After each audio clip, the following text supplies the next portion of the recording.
सामने आप देख रहे हैं द्वारावती मोक्ष द्वार, यानी कि 4 धामों में से एक धाम द्वारका जी का ये गेट है। और अंदर की दीवारें इस तरह से बनी हुई है। जैसे ही हमने मेन गेट से एंट्री की तो हमें सबसे पहले दर्शन हुए श्री द्वारकाधीश जी के मंदिर के और उन पर लहराती हुई ध्वजा के। और जैसे ही हम अंदर की तरफ चलते गए हमें समुद्र दिखाई देने लगा, क्योंकि ये नगरी समुद्र के किनारे बसी हुई है। और जैसे जैसे इस नगरी में अंदर की तरफ चलते गए एक अलग ही शांति और सुकून का अनुभव हमने किया। मंदिर के ऊपर की ये ध्वजा दिन में 5 बार चढ़ाई जाती है और जो व्यक्ति इसको चढ़ाता है वो बिना किसी सपोर्ट के वहाँ तक जाता है और 5 बार ध्वजा चढ़ाई जाती है। तो ये भगवान में आस्था ही है लोगों की, जो वो अपनी जान की भी परवाह किए बिना वहाँ तक जाते हैं बिना किसी सपोर्ट के और ध्वजा को चढ़ाते हैं। तो मैं बस इतना ही कह सकती हूँ कि हमारी संस्कृति महान है और जो इस तरह के काम करते हैं वो लोग भी महान हैं।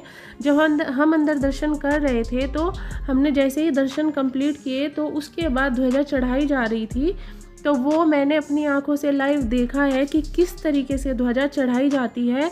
तो जब तक वो ध्वजा उसने चढ़ाई हम वहाँ पर खड़े हो गए, हमने वो पूरा दृश्य देखा अपनी आंखों से, जो कि एक अलग ही सुकून देने वाला था।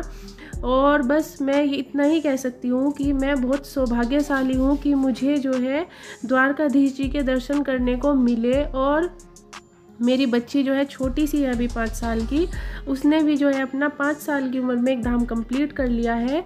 तो यहाँ पर बोला जाता है कि सब लोग अपनी मर्ज़ी से नहीं जा सकते हैं, यहाँ पर वही जाते हैं जिनको भगवान खुद बुलाते हैं। तो भगवान ने हमें बुलाया है और इस वजह से मैं अपने आप को बहुत सौभाग्यशाली समझती हूँ। और मेरी बेटी जो है मैं उसे सूट पहना कर लेकर गई थी मंदिर में दर्शन करने के। और ये आप देख रहे हैं द्वारका का मार्केट, जो कि काफ़ी खूबसूरत है।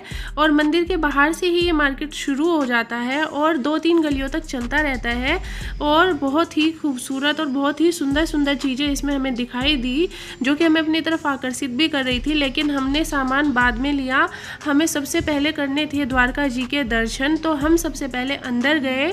हालाँकि हमने प्रसाद और वहाँ से तुलसी की माला ली, जो कि मंदिर के बाहर जाके हमने ली, क्योंकि कहते हैं कि तुलसी की माला श्री कृष्ण जी को बहुत प्रिय है। तो हमने प्रसाद के साथ तुलसी जी की माला ली और उसके बाद हम अंदर गए। हालांकि अंदर कैमरा और फ़ोन अलाउ नहीं है, तो हम अंदर कुछ भी क्लिक नहीं कर पाए। और उसके बाद हमने की कैमल की सवारी।